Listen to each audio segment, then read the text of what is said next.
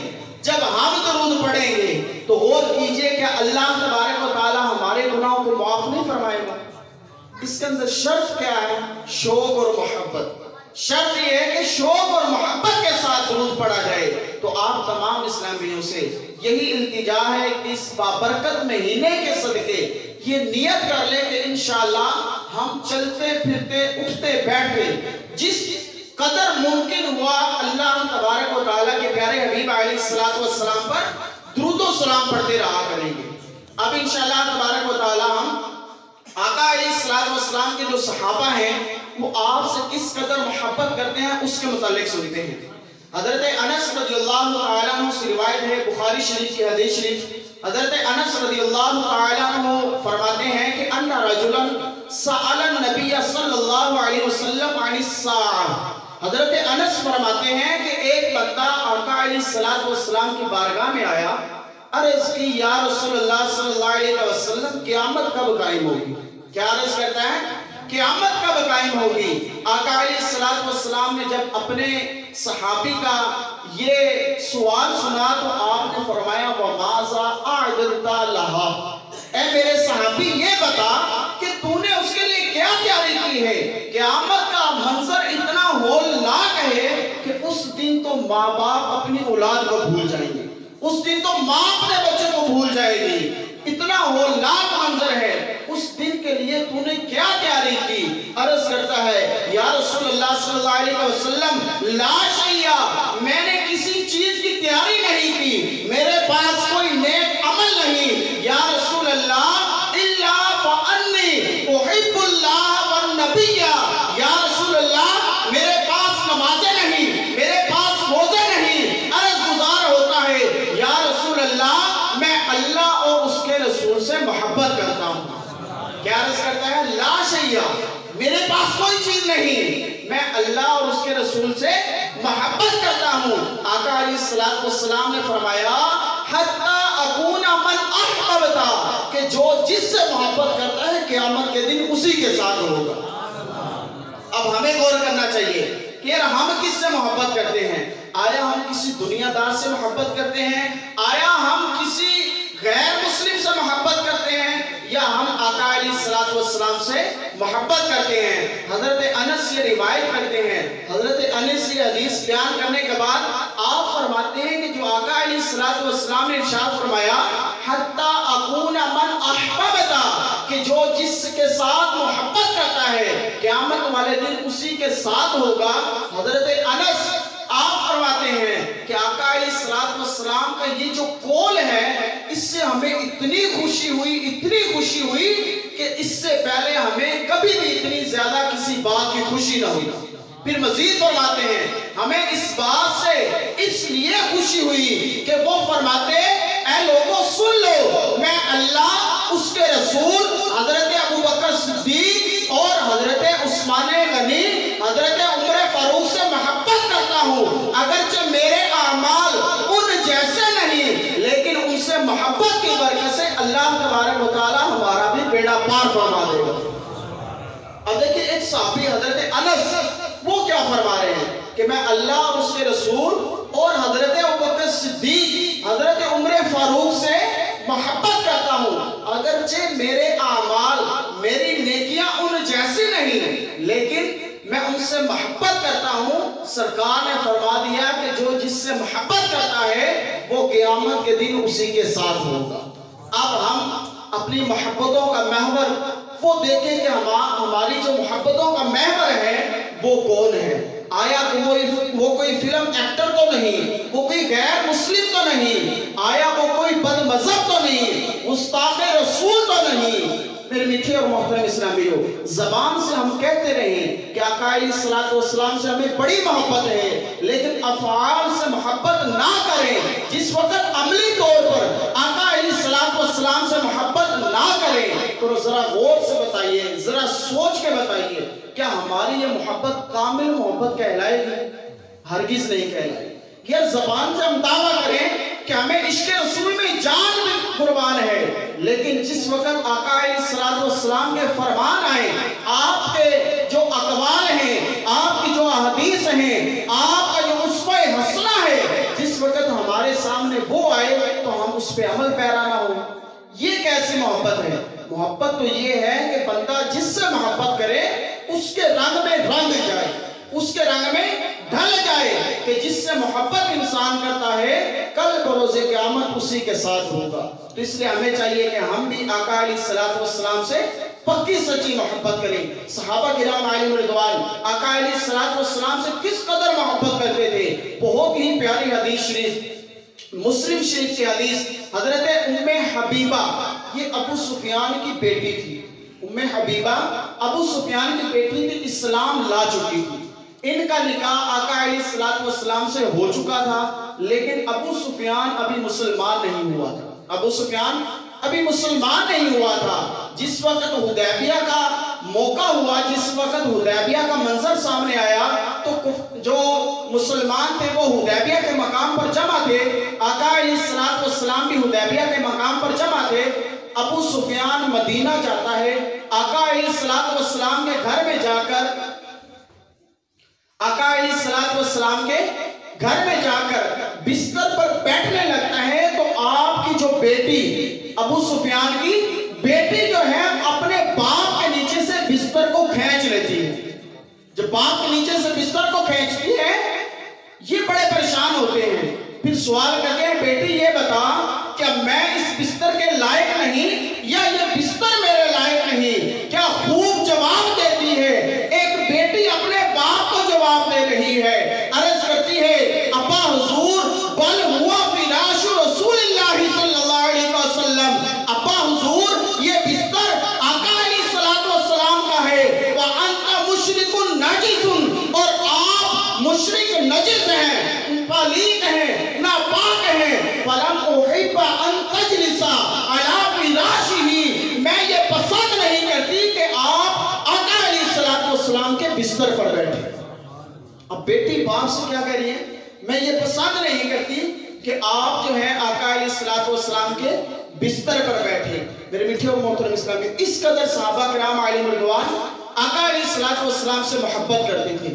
آئیے ایک بہت ہی پیارا واقعہ، ایک بہت ہی عمل صحابہ کرام علیہم رضوان کا سنتے ہیں کہ ایک مرتبہ حضرت عثمان غنی رضی اللہ تعالی عنہ نے آقا علیہ السلام کی دعوت کی۔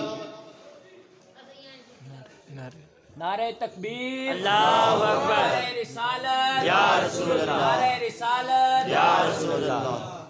حضرت عثمان غنی رضی اللہ تعالیٰ عنہ نے اذان ہو رہی ہے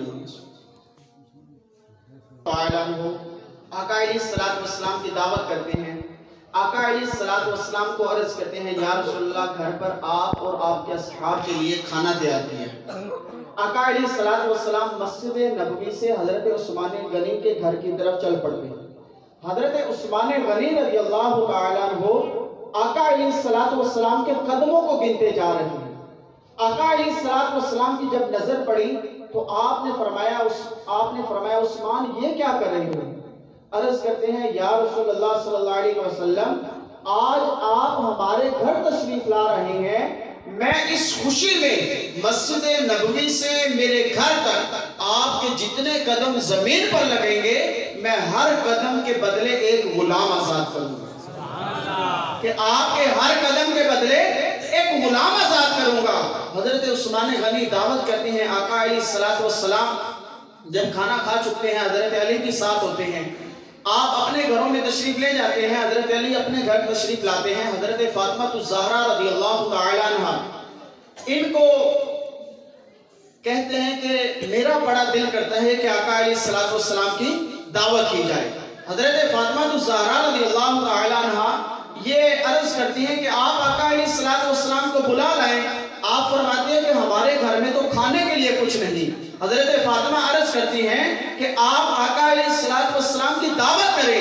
حضرت علی آقا علیہ السلام کی بارگاہ میں جاتے ہیں اور عرض کرتے ہیں یا رسول اللہ صلی اللہ علیہ وسلم ہمارے گھر آپ کی دعوت ہے، آپ کے اصحاب کی، آپ تشریف لے آئیے۔ آقا علیہ السلام جس وقت کھانے کا ٹائم ہوتا ہے تو آپ حضرت علی کے گھر تشریف لاتے ہیں. حضرت علی رضی اللہ تعالیٰ عنہ کھانا پیش کرتے ہیں. صحابہ کرام علیہ رضوان جب کھانا کھاتے ہیں، جب اس کی خوشبو سونگھتے ہیں، عرض کرتے ہیں یا رسول اللہ صلی اللہ علیہ وسلم کتنا لذیذ کھانا ہے، اس سے پہلے آج تک ہم نے اتنا مزیدار کھانا نہیں کھایا، ہم نے اتنی پیاری خوشبو نہیں سونگھی. حضرت جبرائیل علیہ السلام آقا علیہ السلام کی بارگاہ میں آتے ہیں اور آقا علیہ السلام کو سارا واقعہ بتاتے ہیں. آقا علیہ السلام فرماتے ہیں اے میرے صحابہ، حقیقت یہی ہے، اس سے پہلے تم نے اتنا لذیذ کھانا نہیں کھایا، اس سے پہلے اتنی مزیدار خوشبو نہیں سونگھی. اس کی وجہ یہ ہے کہ اے میرے صحابہ سن لو، یہ کھانا اللہ نے جنت سے بھیجا ہے، یہ کھانا اللہ نے جنت سے بھیجا ہے. حضرت فاطمہ الزہرا جب دعوت کرتی ہیں تو ہنڈیا کو چولہے پر رکھ کر اللہ تبارک و تعالیٰ کی بارگاہ میں 2 نفل ادا کرتی ہیں اور اللہ کی بارگاہ میں دعا کرتی ہیں تو اللہ تبارک و تعالیٰ ان کی دعا قبول فرماتا ہے اور کھانا جو ہے وہ جنت سے آتا ہے. حضرت جبرائیل جب آتے ہیں تو ساتھ میں یہ بھی فرماتے ہیں یا رسول اللہ آپ اپنے غلاموں کو یہ بھی بتا دیں کہ حضرت عثمان غنی نے ہر قدم کے بدلے ایک غلام آزاد کیا تھا، لیکن حضرت علی کے گھر تک آپ کے جتنے قدم لگے ہیں اللہ تبارک و تعالیٰ اتنے جہنمیوں کو آزاد فرمائے گا. اللہ تبارک و تعالیٰ ہم سب کو عمل کرنے کی توفیق عطا فرمائے. الحمدللہ دعوت اسلامی کے محکمہ کے مدنی ماحول میں بکثرت سنتیں سکھائی اور سیکھی جاتی ہیں. آپ تمام اسلامیوں سے التجا ہے کہ دعوت اسلامی کے مدنی ماحول سے ہر دم وابستہ ہو جائیے کہ الحمدللہ دعوت اسلامی کا ہفتہ وار سنت و بھرائی اجتماع ہر جمعرات کو مرکزی جامع مسجد مین بازار بھلوال میں مغرب کی نماز کے فوراً بعد شروع ہو جاتا ہے. مغرب کی نماز کے فوراً بعد شروع ہو جاتا ہے. یہ قریب ہی ہے شہر، آپ تمام اسلامی اس میں تشریف لایا کریں. الحمدللہ وہاں پر تلاوت، نعت مصطفیٰ، بیان، ذکر، دعا، اس کے بعد الحمدللہ ایک فرض علوم کورس میں سے ایک فرض سکھایا جاتا ہے. تو آپ تمام اسلامی سے التجا ہے کہ آپ دعوت اسلامی کے ہفتہ وار اجتماع میں ضرور شرکت فرمائیں اور اپنی اولاد کو جو ہے وہ نیکی کے رستوں پر چلائیں. اپنی اولاد کو نیکی کے راستے پر لگائیں گے تو پھر انشاءاللہ تبارک و تعالی ہمارا بڑھاپا بھی سکون سے گزرے گا اور ہماری قبر اور حشر میں بھی موجے لگ جائیں گے. اللہ تبارک و تعالی ہم سب کو عمل کرنے کی توفیق عطا فرمائے.